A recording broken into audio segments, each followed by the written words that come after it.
Good evening, everyone. Do not adjust your sets. We are live on Nftv Extra, and we are not going to be discussing football, apart from the fact that Wolves have just had a shocking VAR decision at Fulham. We're going to be looking ahead to the world's most famous horse race. Finally, after over a year of being on this channel, they've let me loose and let me talk about horse racing for the first time ever, and I cannot wait. Grand National tomorrow. We've already had 2 days of fantastic action at Aintree. I say fantastic. I've done my absolute conkers in. But still, you know, I'll be giving you my tip at the end, so don't choose that one and you should be fine. I'm joined by Karl, who is in a resplendent flat cap. You've got into the vibe for the National Hunt scene. How are you doing? How's your Aintree gone so far? Yeah, I haven't had any sort of bets today, but I've been watching it quite extensively. A couple of the lads are very into it, like you are, mate. So I'm kind of piggybacking off everyone's knowledge at the moment because I've said to you off camera, it's just something we always go and watch Warwick races over New Year every year. That's kind of a tradition. So we missed that this year. Yeah, and it's just off the back of that. It's just something that I really enjoy. And, you know, the lads and yourself, I know, are very big into Cheltenham, that sort of thing. And I've just said to you, even when I'm not drinking or even betting, it's just something that I enjoy watching. I don't know whether that's because I'm getting older or what, but it's enjoyable. I just want to learn as much as possible, to be fair. So, yeah. I mean, there's no prerequisite. You don't have to. You don't have to have a drink to go racing. I've been known to nip off to Ludlow on my own before, for an afternoon's racing, but that was pre-children. But anyway, feel free to get your comments in for your selections. Whether you have questions, whether you're here because you're just curious, like my co-host Karl, and I'll do my best to answer what I can. What we're going to do is, without kind of just pointing you in the direction of just, oh, this could win, this could win, this could win. I'm going to kind of look at the trends over the past 10 run-ins of the National, look at some key points to see if we can kind of cut the field down. And then you can kind of choose what you like from there, really. And then we'll come on to ones that are left later on in the show, but let's just go through the runners first. 40 in total, as always. Cloth Cap is the current favourite. Been in resplendent form this season. Karl, if I said to you that obviously this race is tomorrow on a Saturday, come Sunday, Cloth Cap will be rated a stone higher. What does that mean to you? Not much, because I've been trying to talk to the lads about this today, and I know it's obviously something to do with the handicapper. Am I right in saying that? Correct. So would it kind of determine what sort of race that they can be entered into? I think. No. So what it is? So he's currently on a mark of 148. So he's off 10 stone 5 in this race, which is quite a nice weight to carry. Because the weights get announced quite early on for the Grand National, because obviously it's such a big race and the entries are many. Once them ratings are released, they're not going to be changed. So obviously, if a horse can run in like whatever a prep race, as Cloth Cap was done, and then put up in the handicap because of how it's performed, then you're kind of well in. So is the racing term. So Cloth Cap is a stone well in. Say if this race was the next race, if this race was kind of next week under the same conditions, Cloth Cap would be racing under 11 stone 5. So he's got the jockey would be carrying an extra stone on the back of Cloth Cap. So he's a stone well in. So it's no wonder why Cloth Cap's favourite. He won the Ladbroke Trophy, formerly called the Hennessy, this season. And we'll come on to Cloth Cap later because he's obviously prominent in the market, as is Burrows Saint, who won the Irish National last year for Willie Mullins. Any second now for Ted Walsh, Ruby Walsh's dad. Manila Times for Henry de Bromhead, who was in ridiculous form across Cheltenham Week, and Rachel Blackmore, top jockey of the Cheltenham Festival, has been quite quiet since then. They've had a bit of a Cheltenham hangover. Not well, they've been pretty quiet, and their runners have come up short so far this week. Kimberlite Candy has finished second in a beacher chase twice. The beacher chase, Karl, is a race over the Grand National fences run in December, which I go to every year with my darts team. Because I love that day, and we go out into Liverpool afterwards and get absolutely shit-faced. But and it's it's a cracking day. So Kimberlite Candy's got course and distance form over the course form over the national fences. Onto the next page, Acapella Bourgeois, been money round for him. Again, another one for Willie Mullins. Taking Risks won the Scottish National, old boy now at 12 years old. Yala Enki for Paul Nichols, he's had a good week so far. Vieux-Lion Rouge for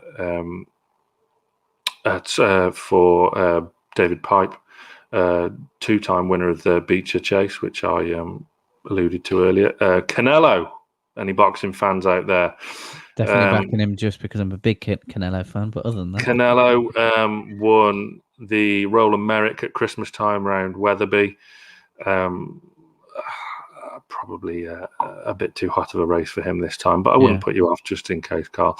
And Class Conti and Shattered Love, one of my wife's selections. Definitely read the old boy, Chris's Dream Double Shuffle, a former King George runner-up. Hogan's Height, Balco de Flo, and Alpha des Obeaux.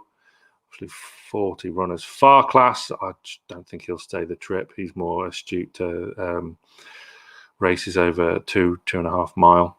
Potter's Corner won the virtual Grand National last year. Obviously, there was no running thanks to COVID, but he won the virtual Grand National. So, I mean, we will come on to a few of these more later on in the show. We're just doing an overview now. Milan native for the Codfather, Jamie Codd. Lord Dominio, who won the Grand National Trial race at Haydock in February. I backed him that day. Yes, please. Annabelle Fly, he was such a fantastic stalwart, placed in Nationals and Gold Cups and whatnot before, cracking horse. Mr. Malarkey, we will come on to him later. And as we get through them now, Jet, OK Corral, Black Lions just snuck in there, a former Beecher Chase winner again, age of 12-year-old now for Dan and Harry Skelton. Talk is Cheap for Alan King. Lakeview Lad, who won over the Mildmay course, which is like the normal chase course, Karl, at Aintree. Okay. Beat Frodon and Native River in a race around there, which was a bit of a shock. The long mile, Give Me a Copper, and to finish off, we have Sub-Lieutenant Manila Celebration, Ballyoptic, Tué Permi, Cabaret Queen, and Ami Des Bois. The reserves haven't got in because they had till this afternoon. No one dropped out, so the reserves don't get in. Karl, any questions for you so far? So far, I'm okay. It was just when talking about the weight and things, that was where I come and stop, because I know there was a lot of talk about cloth hat with regards to cloth cap. Sorry, with regards to the weights being done around a month ago. Am I right? Yes, in saying that's right. That's why I say so. Since then, cloth caps ran at Kelso, put in a very, very impressive display and went up a lot in the handicap. That's on the back of winning one of the big prize handicaps earlier in the season at Newbury, the Ladbroke Trophy, formerly known as the Hennessy. Huge race, jumped superbly. And he, like I said to you before, he's a stone well in. After Saturday, he will be going up £14 in the handicap. Mm-hmm. So £14 in the handicap. If you see there on the ratings that you've put on your graphic there, so official rating is your mark, which is how they do your weight. So Bristol Demai is top rated in the race. Okay. So he'll be off 11-12. But we'll have a look at the trends of the previous 10 runnings. Karl, stop me if I start to confuse you. But no, that's fine. Yeah, I've gone for 4 kind of things to look at to kind of narrow down the field. So I've gone for the horse's age, the horse's rating, as we've touched on before, the horse's gender, and its experience, and whether it's had experience of running over the Grand National fences before, kind of course and distance statistics and things like that. So 100% of the previous 10 winners of the Grand National have been between the age of 8 and 11 inclusive, with a rating between 8 out of the last 10 have been rated between 148 and 160. 10 out of 10 of the previous ones have all been geldings. Do you know what a gelding is, No, Karl? I was going to ask what is a gelding? So that is a man horse. Yeah. That has he's had a trip to the vet. Okay, got you. So he is snifferoo. Yes. Well, two things are missing from him now. Yeah. Poor guy. It's a shame, but there's not a lot of money to be made in breeding of jumps horses, and the horse's experience. 7 out of the last 10 runners had run at the meeting before, not necessarily over the national fences, because interestingly, because obviously the Grand National fences are so unique. 9 out of the last 10 had not won over the national fences before, and 7 out of 10 had not run over the national fences before at all. Mm-hmm. So if you take into account all them statistics, that takes out over half the field. Yeah. And these are the runners that you're left with. So, cloth caps there, his favourite: Yala Enki, Bally Optic, Burrows Saint, Acapella Bourgeois, Talkie Street, Annabelle Fly, Kimberlite Candy, Lord Dominio, Potter's Corner, Lakeview Lad, 2A Per Me, Mr. Malarkey, Any Second Now, Alpha Disabow, OK Karl, Jet, Milan Native, Manila Celebration. In theory, the winner is on your screen now. Say it quietly. So David in the comments, he fancies taking risks and Mr. Malarkey at a big price each way. It is like a PowerPoint presentation without the PowerPoint. I hope it's not hope I'm not boring you, because I'm very conscious that I don't want to use much racing speak in case I lose people. I think it's one of those things, though, isn't it? As long as I'm asking the questions, because at the end of the day, you need to know the lingo, don't you? So. Well, this is it. Whereas I do have. Do you know what? They're actually within arm's reach. My flat cap and wax jacket that I tend to wear at the races. I'm not going to get them. You're too kind, Toby. So what I'm going to do is, because there is a couple on there that I don't like, and I'm not going to discount them because they're on that list for a reason. But what I am going to do is I'm just going to focus on a couple more that I like and give some reasons why. And then we will round off. Me and Karl both do have a tentative selection for you each. Yeah. So, Karl, do you want to boot up the share screen facility, and we can look at some live odds now? Bear with me a second. And then we can go through a few of the ones. I mean, if you have any horses you want us to talk about, feel free to get them in the comments, and I can run through some opinions on them if you like. Come off that. But please don't take my word for granted. As I said on the preview before we started, we're doing this because everyone knows the Grand National, don't they? I mean, jumps racing is.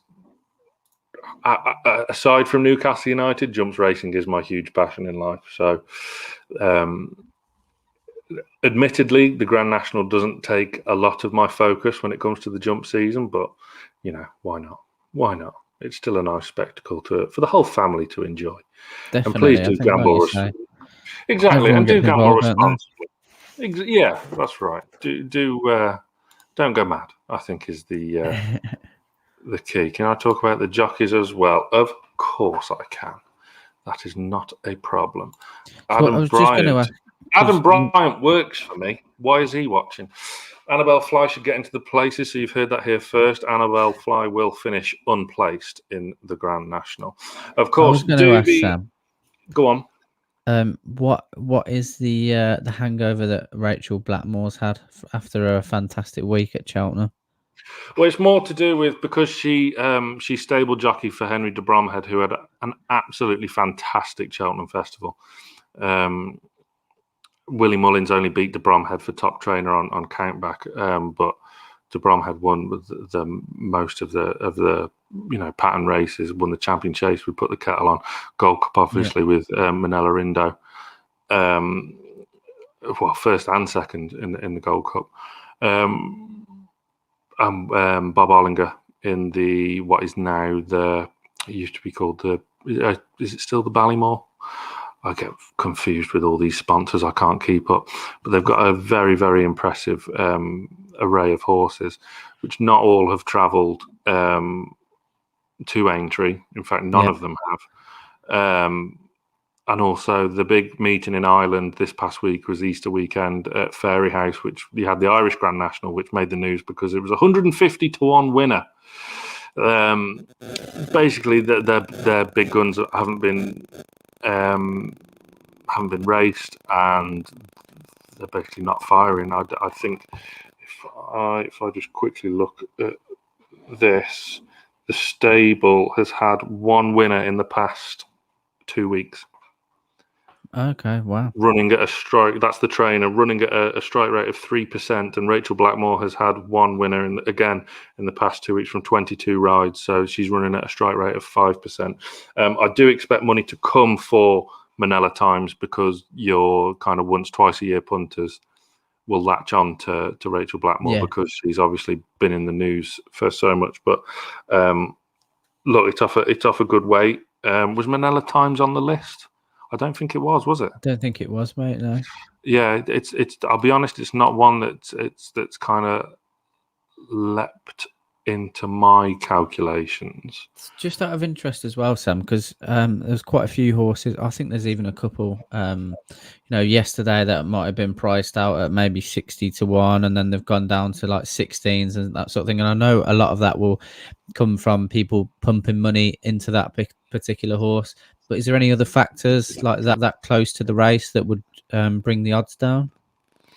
I think at this time it would be as you get more liquidity into the market. This is because, and you will probably see, as you can see there, my eyesight isn't very good. Is there any way you can zoom in on that just a touch, Karl? Because you will probably see cloth cap drift slightly between now and race time, because 4-1 was probably on the short side because they didn't want to take any major chances whilst it was still a bit of an anti-post market.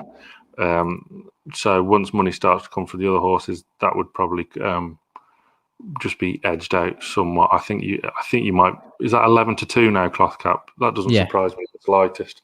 You might be able to get a touch of 6-1 tomorrow morning. So, but at this point now, it's just probably weight of money, and of course, it's all coming from online because betting shops aren't open until Monday in the UK. So it is just sheer weight of money. So it's what the punters latch onto. In red there, that means the odds are drifting, so getting bigger, and then the blue means they are coming in, so there's money for them horses. So as you'll see, like you see there now, Manila Times, the money's coming for it already. But it's not one that... and that's like you said, that will be kind of people just latching onto the fact that Rachel had such a good Cheltenham festival. Yeah.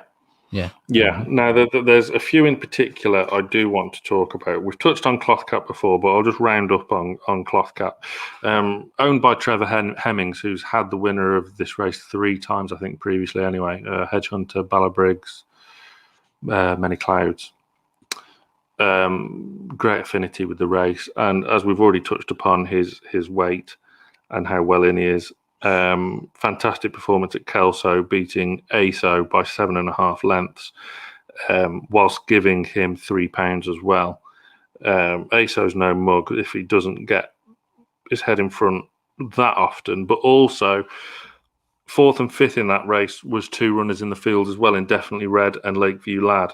Lakeview Lad, interestingly, does make our list. It follows the stats, but Definitely Red doesn't because he's a 12-year-old now, the old boy. Cracking horse. Lakeview Lad, again, is owned by Trevor Hemmings. so that he'll wear the same silks. There he is.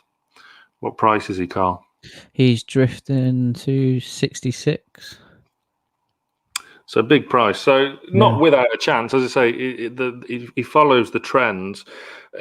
His one win this season came, as I touched upon earlier, in the Many Clouds Chase at Aintree over the normal fences, if you like. I remember that day that fences got took out for low sun, so it bypassed a lot, which played into Lakeview had lads' hands, because in that field you had Native, River, and Frodon, who two of their big strengths is galloping and their jumping, in particular Frodon, who subsequently went on to win the King George, but faded in the Gold Cup at Cheltenham. And Native River ran at the meeting on Thursday and plodded on for third, but a well beaten third. So those are the two Trevor Hemmings ones. If you look now at Burrows Saint, which is another horse for money, so he'll be at the top of the market. I think he's second favourite. He should be around 7-8 to 1, I think.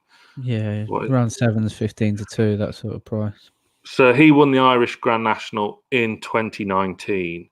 I mean, if anyone watches jumps racing in the spring, they know full well who Willie Mullins is. Comes over to the UK to take the big prizes and kind of a punter's pal, if you like. Those colours have been fairly synonymous, the Rich Ritchie colours, in previous years as well. They own the likes of Faugheen, Annie Power, Vitor, Duvan,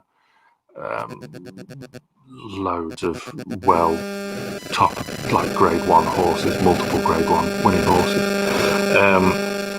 Ridden by Patrick Mullins, Willie Mullins' son. Has had a decent enough prep coming into this. Came second in the Bobby Joe chase at Fairyhouse on heavier ground than what he'll face here. Interestingly enough, he was behind Acapella Bourgeois, who again takes his chance in this field. Burrows Saint is again carrying less than 11 stone as well, so he's off a reasonable racing weight. Although Patrick Mullins is an amateur, he's not really an amateur. He's more than capable. He's the best amateur, and he's probably better than half the pros as well. So that's nothing to worry about. I certainly wouldn't be putting anyone off because he will stay the trip absolutely fine. And his jumping is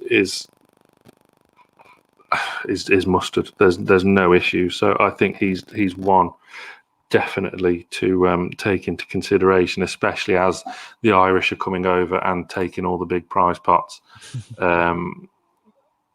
so far this season. You've got a fan, Karl. I have. Where? At least you look the part in the cap, says James Prescott. I could get mine. Do it, mate. Do it. I mean, it's here. So, there we go. Love it. Is that better now? Yes. Is that better now? Right, there we go. Karl, you kind of had one that you kind of took a fancy to. Which one was that? It was Lord Dominio. Yes, Lord Dominio, who... Yeah. I think he should be about 30. What is he? 33s? Yeah, 33s, 40s. But yeah, that it's basically like trying to follow some of the trends that you put out there. I know I spoke to you earlier, and I think he'd been unseating the jockey quite a bit in terms of jumping fences, and I believe it's been about 14 races since that's happened. And as you mentioned, he won one of the trials back in February. I think maybe I might be right in saying this, but the only thing that might not favour him is potentially the ground tomorrow. Would I be right in saying that? Yeah, all of his form has come on soft to heavy ground, which is not going to happen tomorrow. I know they're on about water in the course, but that's just to maintain good to soft spring ground. I mean, Haydock, which is where he won the trial in February, Haydock's renowned for being an absolute bog at the best of times. You've only got to sneeze there and the going goes soft. It's a great big galloping track as well. I certainly wouldn't. I wouldn't say he was without a chance, and I don't dislike the horse at all. Mainly because I got stuck into him when he won that trial at Haydock. So I'm a bit biased, but I like him. But the one I'm kind of leaning towards, and that I backed a couple of weeks ago, I have to admit, is Mr. Malarkey for Colin and Joe Tizard. I got 33s on Mr. Malarkey. I don't know what he is now. I think he's shortened up a bit. You might want to scroll up instead of down. Yeah, I was going to say I'm going the wrong way there, aren't I? Yeah, he's at 20s now. So he's 20s now. So I've beaten Price, if nothing else. His one question mark is stamina, and I think his race can be determined fairly early on because he needs to get into a rhythm with his jumping. If he can get into a rhythm and start popping his fences nicely, because he made a mistake. He unseated in the Hennessy, the Ladbroke Trophy, that Cloth Cap won. He unseated it was like the 8th or 9th fence, something like that. Well, he was going along just fine, but these fences have got to be jumped. The piece of form that I like is last time out he ran in the old Racing Post Trophy at Kempton, which again is another Grand National trial run in February. He was third that day behind Clondor Castle, which run in the Grade 1 Betway Bowl yesterday. Clondor Castle finished second. I mean, a well-beaten second, but it's a Grade 1, not a Grade 3 handicap, which is what the Grand National is. So just quickly, mate, because I know it's just me. Difference between Grade 1 and Grade 3, obviously, I know it's going to be. So, Grade 1 is the top of the top class. Grade 1, Grade 2, Grade 3, and then you're into listed, and then Class 2, 3, 4, 5, and then the donkeys in the Class 6. So obviously this form kind of ties in with the previous winner Tiger Roll as well, who ran in the bowl on Thursday, because their owners are the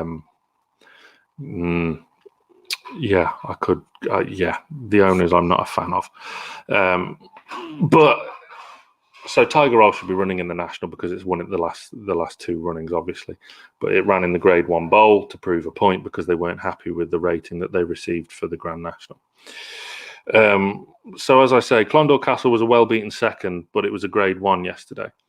Ran really, really well with credit and looked a progressive horse. And Mr. Malarkey was only 4 lengths off him. And he was staying on. He wasn't stopping. So I don't think he hasn't ran over a real testing trip, because obviously this is over 4 mile tomorrow. And there are still question marks about whether he will stay because he's untested. But how are you going to know until you go and do it? So I think he's well worth the risk. And I think if he pings the first half a dozen fences, I think he should be there or thereabouts come the end. I think it's key to get him in a rhythm early. Otherwise, it could be curtains pretty early. So it's a risk, but I like taking risks, which is actually a runner in the race as well. See what I did there? So let's just check on another couple of ones that I like in there. So we've touched upon Cloth Cap, Borough Saint, Lord de Menil. Potter's Corner. Potter's Corner is one I want to talk about. Few people in the chat that are back in Potter's Corner. I can see why as well. I think this horse would have had a cracking chance last year. Yeah. Had the race not been cancelled for COVID. When he was a 10-year-old, obviously 11 now, which is kind of like the maximum that you want. Yeah, I think he's a really likable horse. But again, his best form in these kind of staying chases have come on soft to heavy ground. He's won a Midlands National and a Welsh National, which are certainly proper staying trips. But if he go, I mean, I don't think he has any real issues with spring ground, but he could do with some rain. I mean, he has. You've got to go back to 2018 at Wincanton for his last win on kind of good to soft ground. But when you've got a Midlands National and a Welsh National to your name, that's certainly a tick in the box, especially when you've beaten Yarlarenki in the Welsh National as well. Elegant Escape was another old good horse for the Tizzards back in the day.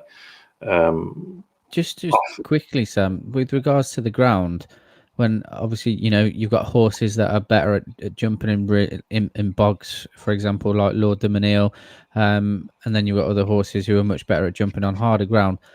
Why is that? Because like logically in my head, I'm thinking if you're good enough to jump on heavy ground, would you not also be good at jumping on hard ground? Why is there such a difference between how horses jump on particular turfs, for example? It's just different individuals, different breeds, different. It's the way they're bred. It's how they're. Oh, yeah. It's the same as. It's the same as kind of what distance they want to run over. Not every horse wants a sharp 2 mile. These are all proper stout stayers. You stick these in a 2 mile, and then they're going to get tapped for toe, most of them. So it just depends on it's horses for courses in a way. Same as some of them will like flat tracks, some of them like undulating tracks, which is why British racing is so fantastic compared to say American races. Is because all American tracks are pretty much the same. It's like it's the equivalent of a NASCAR track. Yeah. Whereas every kind of course in the UK is different. You get some that are similar, but there's so many variations to it. That's what makes it so fantastic. So you'll get horses that can't handle Cheltenham in any way, shape, or form because it's so it's so undulating and just such a unique course. And then they can handle. I mean, Bristol de Mai is a perfect example. The top weight loves a flat galloping track. He's an absolute beast round Haydock, but can't seem to win anywhere else.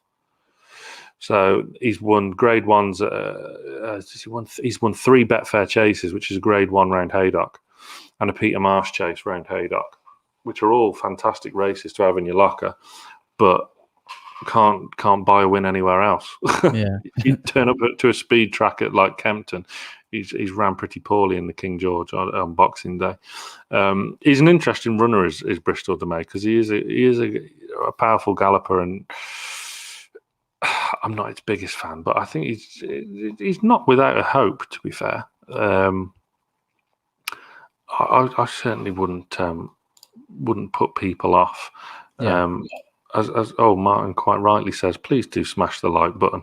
I always forget that. So please do get your comments in with your selections, or if I've missed anyone. Annabelle Fly says Toby. Annabelle Fly is one of them horses that has kind of seen it all. Yeah, I was gonna say, like, I don't know. I watch Cheltenham, or I watch the Grand National. I do watch local races, and I'm just slowly coming into it. But there's horses where you hear their names and you just automatically know who they are, regardless of your experience in racing. I think. Well, this is Annabelle Fly is one of them, I think. Well, yeah, he was 4th in the race in 2018 and 5th in the race in 2019. This is what I love about jumps racing compared to flat, because you'll get these old warriors that turn up year after year after year, and like horses on the flat could be retired at the age of 3. Yeah. So the fact is, you get jumps horses are only just starting their careers at 3, 4, 5. So, I mean, his last run was in that Bobby Joe chase at Fairyhouse that Acapella Bourgeois won with Burrows Saint. I mean, he was tailed off last, but that was only because it was a prep run for this race. Horses need a prep run. I mean, before then at Naas in 2020, he was a more than respectable third on it in a trip that's way short of what is normally required.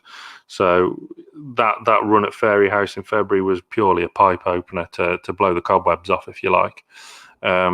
He's not without a chance. He's a fantastic horse. The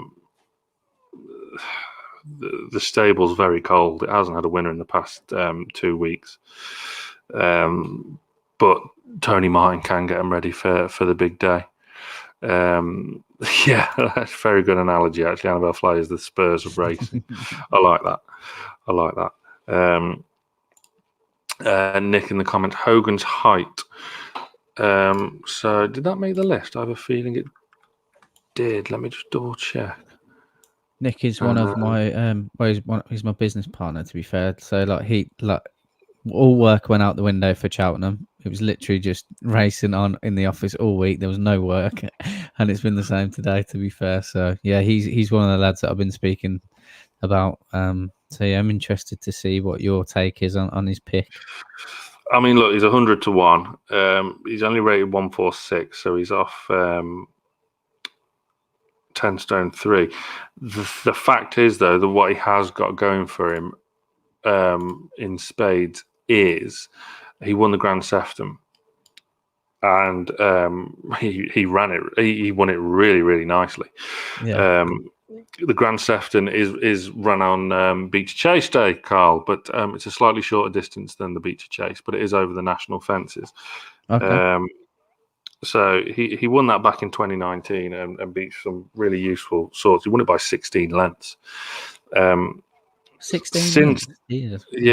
Yeah. So I mean, he hasn't won a race since, but he's not. He's only run 3 times subsequently, getting a good 5th over hurdles, and then last time out he ran in the cross country, where he got beat by Tiger Roll, finished a well-tailed off 6th. He's not for me, and that's putting it politely. So that probably means lump on. Yeah.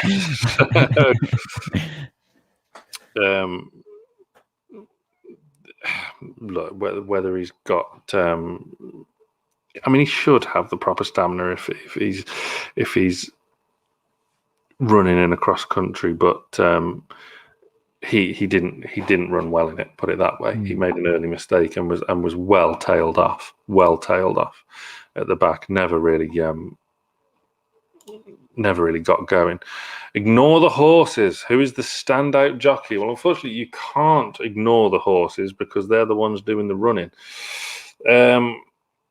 The standout jockeys to kind of look out for. Who's having a good entry so far? I mean, the Skeltons are, but he's on Black Lion. I can't see that happening. Let's have a quick look through. Let's have a look. Mark Walsh won the Melling Chase on Fakir Duderie very, very impressively today. He's aboard any second now. He's very good rider, Mark Walsh.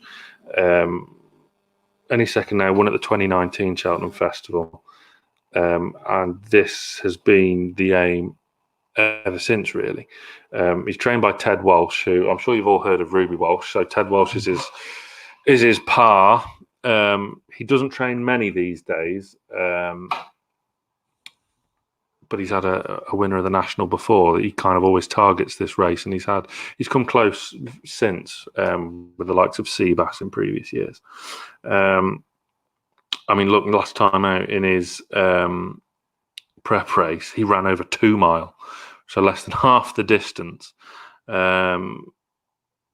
Beat Useful Sort in Castlegrace, Paddy and Ornua and Moon over Germany. So it's a decent field he's beaten over a trip that's way short of his best.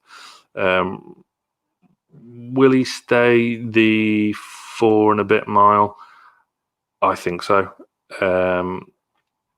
The fact is, 2 years ago he won over 3 mile 2 at Cheltenham. Aintrie's a much flatter track, so if he jumps, I think he'll be there or thereabouts. Will he win? Maybe not, but I think he might nick a place. So look out for the bookmakers that are paying 6, some up even paying 7. Stingy ones will be paying 4. That's poor. That's poor. But yeah, 5, 6, 7 places should all be on offer tomorrow. As far as other jockeys go, Jack Kennedy is on Farkless. I don't think he'll stay. I don't think he'll get the trip. Won a Triumph Hurdle, like Tiger Roll did actually, who won 2 nationals since. Only a 7-year-old. I'd be shocked if that wins. Is that purely down to age, Sam? A lack of experience, or? No. In my opinion, it's down to he's much more effective over a much shorter trip. I don't think he'll stay. I don't think he'll stay the course. The furthest he's run over is 3 mile, but he's only done that once, and he was a well-beaten third behind horses who haven't really done much since. It's a good horse. He finished second at the Cheltenham Festival, and I backed him that day. But again, that was over 2.5 in the plate handicap. Lost to the Shunter. So Shunter's a bit of a horse, though. Yeah, finished second on the first day. Bought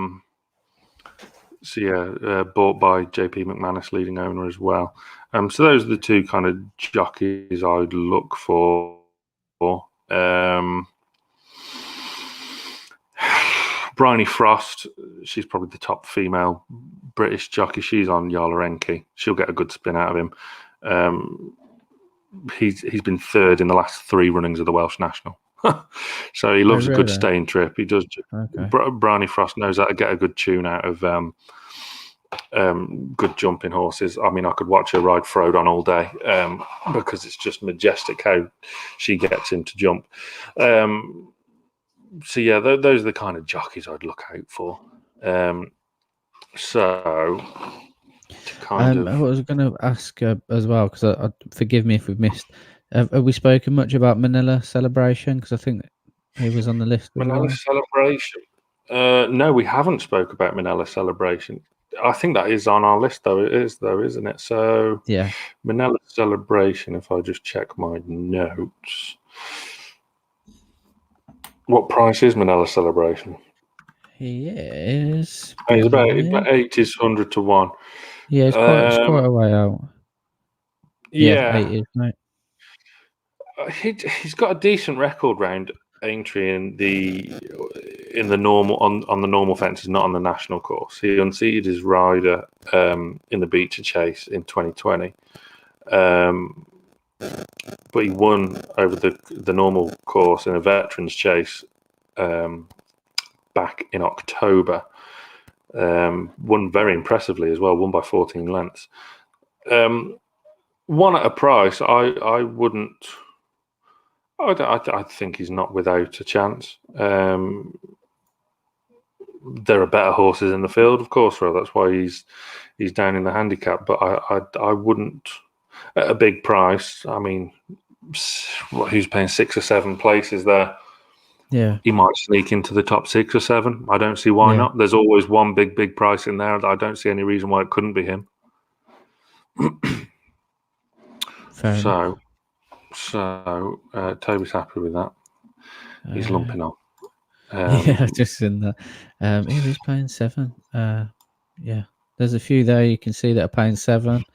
66s might be worth a punt. Not my money, so I'm not telling you where to put it. Just saying. No, let me get that disclaimer out there. Yeah, gamble responsibly. Gamble responsibly. Do not go mad. But yeah, I'm always the one that I kind of take the bigger price and like the one fewer place. I'm greedy like that. I'd rather the bigger price. But there you go. Yeah. But 6 or 7 places, you can't go wrong really. So we'll finish off with a selection each. Yeah. As Fulham Wolves are still 0-0. Thank you, Martin. 83 minutes. That would be handy if it stays like that, because then we'd have 2 games in hand and still above. I mean, it's been a nice distraction from the game, though, isn't it? Because if we were sat watching BT Sport tonight, watching Fulham Wolves, it'd be horrendous, wouldn't it? Genuinely, I've looked forward to this all day. Like, I know you asked, and I thought when you put it out in the group, I was like, yeah, definitely interested in that. And I've genuinely been looking forward to it all day. I spent, most of the day watching horse racing, doing stuff for this, and that's absolutely why, mate. It's been a brilliant distraction. I haven't even thought about Newcastle or Fulham or Wolves, which is a good thing. That's what I mean. Out of like everything, I miss going to the races so much, so much. I've been to like just over half of the race courses in the UK, and I'm still to do them all, and I will get around them all eventually. But I absolutely, it's the one thing I miss the most. David, in the comments just before we finish up, what are your thoughts on Taking Risks and Magic of Light? Magic of Light, second in the race in 2019 to Tiger Roll. She's a mare. As we touched upon before, mares don't have a wonderful winning record in the race recently. She's a good horse, and her trainer is an absolute genius in Jessie Harrington. A couple of below par runs this season, I'm not going to lie. She did run in the Mares' Chase at Cheltenham in a trip, again, just short of her best, but she was well beaten, well down the field. I had the winner of that race as well, Cole Reevy, get in there. And she was 8 lengths behind Roxana in a 3-mile mares hurdle at Ascot as well. So I think her better days, despite her being only 10, I do think her best days are behind her. What was the other one? Taking Risks. Yeah. Taking Risks for Nikki Richards, 12-year-old, won a Scottish National though. Won a Scottish National, so stamina, no issues. Love Nikki Richards, great northern trainer. So won a Scottish National, as I say, so he'll love the spring ground. So trip, absolutely no qualms about that at all either. Won last time out at a big price as well, beating a very, very handy I Right. I Right has been an absolute mainstay in the frames of these big staying chasers this season. He deserved one himself, bless him. He came third at the Cheltenham Festival, second to that rate to Taking Risks at Doncaster, and second in the Ladbroke Trophy at Newbury, and then he finished third in the Charlie Hall Chase to Surname at Wetherby as well. So he's a really good benchmark for form. So Taking Risks, despite being a 12-year-old, so he doesn't feature in our kind of list, which like the stats go with. For ones that don't go with that, with the trends, I like him. I think he could run into a place. I quite fancy him for a place. I'm not going to lie. Jane, loves the good ground. Pretty much what I touched on there. Black Lion, his days are behind him. He's good. No, not for me. Wayne, I assume you meant V-neck, which is a good jumper. You've been hoisted by your own petard there, my friend. We always used to do that when we worked Grand National Day. Though we'd have we'd play Grand National punter bingo, like phrases that you once a year punters who we love. They're just common phrases you hear, such as "Oh, you'll be today." Oh, yeah. Creosote was another one. Good over fences. There's a few, isn't there? There is. Right, let's get to our selections tomorrow. If you want to kill that screen share now, Carlos, thanking you. So I want your selection and why. Yeah, I am going with Lord Dominio, and that is because of winning the trial and improving so much with regards to jumping fences. Good on that distance. Yes, we've spoken about he's going to be could be his downfall with the ground, definitely. But I think he's 5 pounds inside weight as well, and I believe he's 9 years old, so he's well within the age bracket of historical horses that have won, and a decent price. So it's that's what's drawn me to Lord Dominio. So I'm going to be backing him each way, and yeah, that's where I've taken it. Absolutely. Please do remember to back each way. You are very, very brave if you're going straight winning a rate in a 40 runner. Going on the nose on 41. Yeah. So you've gone for Lord. Well, I've said that, and I've given my reason. He's more than likely going to fall at the first fence now. So yeah. Look, it can happen. I mean, look, we've gone through half the field pretty much, and we still might have not even mentioned the winner. At the end of the day, the Grand National is a bit of a lottery at the best of times. But I think in recent years, because the quality of horses turning up has improved, that you'll see you can the form lines are a bit more sturdy, as you've seen over the past few years with the ones that have won it, e.g. your Tiger Rolls of this world. Toby says get in. Now, what does that mean? Shall I have a quick look? Toby thinks it's Wolves 1-0. Have they just bagged last minute? They have, mate. Adama Traore 90 plus 2 minutes. Wow, what a finish to the to what was already been a brilliant show. There you go. So we'll wrap up with my selection as Wolves take the lead.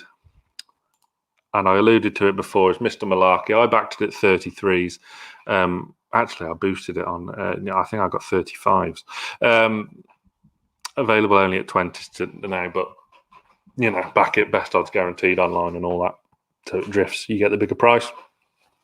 As I kind of went into my reasoning before that, so I'll just kind of recap.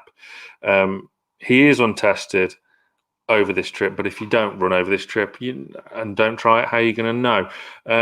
He's got cracking form with Clondor Castle, who ran with massive credit in the Grade 1 on Thursday. Those form lines have increased dramatically after a superb run at Kempton in February behind Clondor Castle in the old Racing Post Trophy there. And that's following up from a brilliant win in the Silver Cup at Ascot, beating the Conditional, who sadly passed away at Newbury in February, but a previous Cheltenham Festival winner. If he gets into a rhythm with his jumping early, that's going to be key for me. The first 3, 4, 5, 6 fences are going to be absolutely crucial.